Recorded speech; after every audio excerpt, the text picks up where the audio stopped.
While flying over a remote area one weekend, pilot Frank noticed something strange below. A large group of animals running in circles. Intrigued by this bizarre sight, he decided to lower his helicopter for a closer look. As a hobby pilot and the owner of his own helicopter, Frank often enjoyed leisurely flights to take in the scenic views. But this time, what he saw made his stomach drop. He knew something was off. Curiosity got the best of him, so he descended further, flying closer to the ground until the strange scene became clearer. What he saw was unsettling. A large group of animals, deer by the looks of it, running in tight circles, their hooves pounding the earth in a continuous rhythmic beat. Frank had never seen anything it. They were behaving as if in a trance, completely unaware of anything but the circular path they were running. He decided to land his helicopter perfectly nearby and investigate on foot. As Frank approached, the sound of the deer's hooves became louder, their frenzied movements growing more intense as they ran at full speed. It wasn't long before he reached the edge of the circle, and what he saw left him speechless. The group of deer was massive, larger than any herd he had ever encountered. Their behavior was even more baffling. It was as if they were in a hypnotic state, running in a perfect loop with no clear direction or purpose. But then something else caught his attention. A dark shape in the middle of the circle. Squinting to get a better look, Frank's eyes widened in shock. He quickly scrambled for his phone, his fingers fumbling as he dialed 911. As the line connected, Frank hesitated. How could he explain this without sounding crazy? What he had found was so strange that he wasn't sure how to make it believable enough for emergency services to take him seriously. "I've found something that needs urgent attention," he finally managed to say, his voice trembling with both fear and urgency.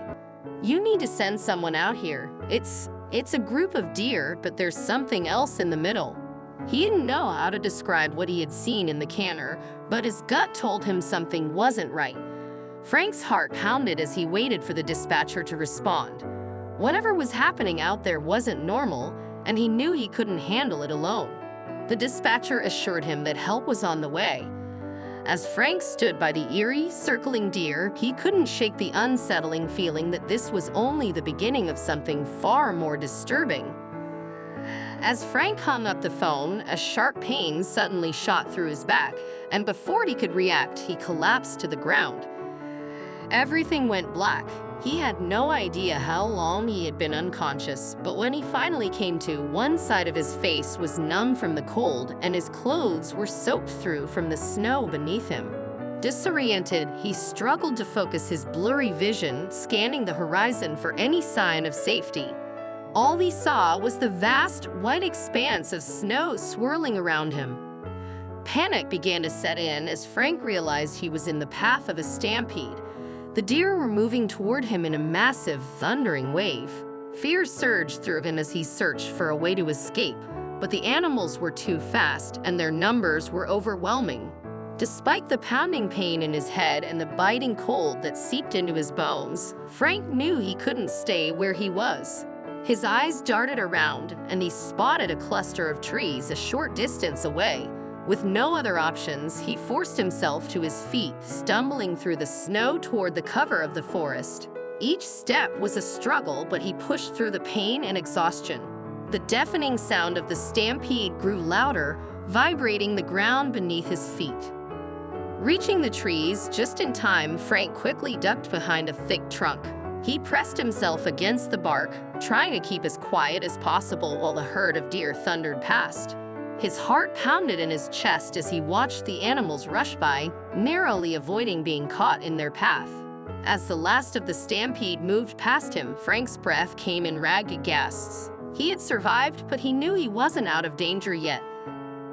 Desperately searching for any advantage, Frank tried to predict the deer's movements, scanning the stampede for patterns or pauses that might offer him a way out. He crouched behind a tree, catching his breath as he peered out at the chaotic ring of deer. His mind raced, but he forced himself to focus on their movements, noting the occasional gaps between the animals. As dangerous as it was, he realized his best chance was to make a break for the center of the circle, where he might be less exposed to the chaotic outer edges of the stampede.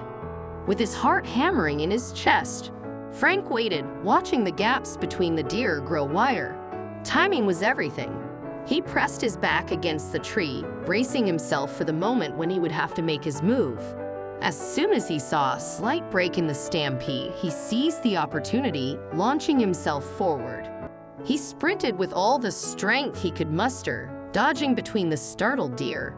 His legs moved with frantic urgency, driven by adrenaline as he weaved through the animals.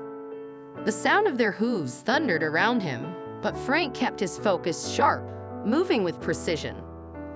Finally, after what felt an eternity, he reached the relative calm of the center. There, the chaotic motion of the stampede seemed to swirl around him, but the noise was slightly muted, and he found a brief moment to catch his breath. The difference was staggering. Just moments ago, Frank had been surrounded by the frenzied rush of panicked animals. Now, though still surrounded by the stampede, he stood in an eerie pocket of calm. His heart still pounded, but his initial panic began to morph into a sense of decisive action. As Frank steadied himself, something else caught his attention. A form huddled near a tree at the center of the circle. The figure was motionless, almost blending into the snowy landscape as if it had been there for some time. Frank's instincts told him there was something significant about this, and despite the uncertainty and potential danger, the urgency to investigate pushed him forward. He moved cautiously, unsure of what he would find but unable to ignore the pull of curiosity and concern. Was this what had drawn the deer into this strange, hypnotic stampede? As he inched closer, the form came into focus, its presence stirring a new sense of urgency within him. Whatever it was, Frank knew he had to figure it out before the deer or the elements claimed them both. As Frank drew closer to the figure, he realized it was a man, unconscious and in bad shape. The sight of another person in the midst of the chaos confirmed Frank wasn't alone in this terrifying ordeal. Kneeling beside the man, Frank quickly checked for signs of life. Though weak, the man was still breathing, a grim reminder that the situation was even more dire than he had thought. The stampede had impacted more than just himself, and now, Frank felt a renewed sense of urgency. He couldn't leave the man behind. He needed help, and fast. Frank scanned the area, looking for anything that could serve as a makeshift stretcher or for a path that would lead them to safety. But with no easy escape in sight, he realized they had to move carefully. Staying in their current position was not an option, so Frank resolved to drag the man to the relative safety of the center of the circle, where they would be less exposed. Every movement was calculated, ensuring they stayed as concealed as possible from the dangers surrounding them. Once they reached a safer spot, Frank worked quickly to tend to the man's injuries. Tearing strips of fabric from his own clothing, he fashioned makeshift bandages and carefully wrapped the man's wounds, doing his best to stop any bleeding and protect him from the biting cold. The chill in the air was relentless, but Frank's determination kept him focused. As he worked, the injured man stirred slightly, a faint murmur escaping his lips. It was a small but monumental victory for Frank, who had been tirelessly trying to keep them both alive.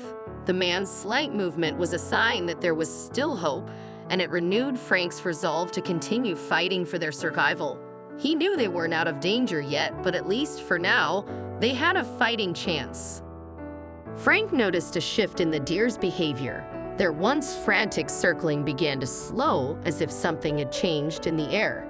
He wondered if they sensed something he couldn't. Then, cutting through the cold silence, the distant sound of sirens reached Frank's ears, a beacon of hope in the snowy expanse. His heart raced with relief at the promise of rescue. Leaning closer to the injured man, Frank whispered words of reassurance, telling him that help was on the way. Despite the ordeal they had endured, this moment filled Frank with a deep sense of gratitude. As the rescue team drew nearer, the deer that had surrounded Frank and the injured man seemed to part, almost as if guided by an unseen force. Their chaotic movements subsided, and soon the path was clear. The rescue team arrived with precision and efficiency, a stark contrast to the confusion that had dominated the past hours. Paramedics, accompanied by police officers, quickly assessed the situation, moving with practiced expertise. The paramedics immediately focused on the injured man, providing him with first aid and preparing him for transport. Frank watched them work, thankful for their swift and skilled response. Their hands moved quickly, treating the man's wounds and ensuring he was stable enough to be moved. The sense of urgency was palpable, yet their actions remained calm and coordinated. As the paramedics worked, police officers approached Frank, checking on his well-being and asking brief questions to understand what had happened. Though still shaken, Frank answered as best he could, recounting the strange events leading up to the rescue. The weight of what they had just survived slowly settled over him, but the presence of the rescue team brought an overwhelming sense of relief. The transition from survival mode to receiving professional care was both surreal and comforting for Frank. The urgency of the situation faded as the paramedics took control, and Frank finally allowed himself to process the magnitude of what had happened. In the midst of it all, a deep realization dawned on him: there is so much more to nature in the natural world than meets the eye. This profound lesson, born out of a harrowing experience, was one he knew he would carry with him long after the rescue. As the paramedics stabilized the injured man, he slowly regained consciousness. His first words were ones of relief, followed by an unexpected revelation. The man, still groggy but gaining strength, explained that he was a local deer farmer. He recounted how he had been tracking his herd when the deer, sensing the presence of a wolf pack nearby, instinctively began to circle as a protective measure. The stampede that had seemed so mysterious and chaotic was, in fact, the deer's natural defense against the threat of predators. This explanation cast the entire ordeal in a new light. The strange behavior of the deer, which had initially appeared frantic and irrational, was actually a well-coordinated survival tactic. Understanding this brought clarity to the events, and Frank felt a deep sense of awe for the instincts and intelligence of the animals he had witnessed. As the chaos subsided and calm finally returned, the farmer, now back on his feet and visibly grateful, turned to Frank. His eyes expressed more than just relief, they conveyed a deep and sincere appreciation for Frank's quick thinking and courage. In that moment of quiet understanding, the farmer thanked him not just for staying by his side during a terrifying ordeal, but for offering his help without hesitation. His gratitude went beyond words, and in a gesture of sincere friendship, the farmer extended an invitation for Frank to visit his deer farm. It was a symbolic gesture, an offering of connection and camaraderie formed in the crucible of adversity. Frank, touched by the offer, accepted it without hesitation. He knew that what they had experienced together had forged a bond that transcended the fear and uncertainty of the day. It was an invitation not only to see the farmer's world, but also to cement a friendship born from mutual respect and hardship. The day, which had begun with panic and confusion, ended on an unexpected note of optimism and mutual respect. What could have been a disastrous event had instead become a meaningful experience, one that allowed Frank to gain a new perspective on the natural world. The terrifying ordeal had brought him face to face with nature's raw power and unpredictability, but also with the beauty of instinct and survival. The deer, which had seemed chaotic and uncontrolled, were in fact protecting their own, a lesson in the subtle intelligence of animals that Frank had not anticipated. As Frank prepared to leave, he reflected on the day's events. What had initially seemed chaos was, in reality, nature's way of safeguarding life. The experience left him with a renewed sense of wonder, a reminder that even in the most intense and unpredictable moments, there is often a deeper story unfolding, one that humans may not fully grasp, but are nonetheless a part of. The bond he formed with the farmer, the insights he gained about the natural world, and the strength both men discovered in the face of adversity stood as a testament to human resilience. The day's ordeal underscored the power of cooperation, even when confronted with the unknown. Frank realized that this challenging experience had given him more than just survival. It had given him a meaningful connection with the farmer and a deeper respect for the natural world. These were lessons that would stay with him for years to come. The events of the day were no longer simply a memory of overcoming fear. They had transformed into a beacon of hope. Frank understood that life's unpredictability often brings with it opportunities for connection and understanding, arising in the most unexpected ways. This experience, marked by both danger and discovery, became a powerful reminder that even in the wildest moments, there is always something to be learned and cherished. As Frank flew away, he carried with him not just the relief of having survived, but a profound appreciation for the beauty of the world and the bonds that can form in the unlikeliest circumstances.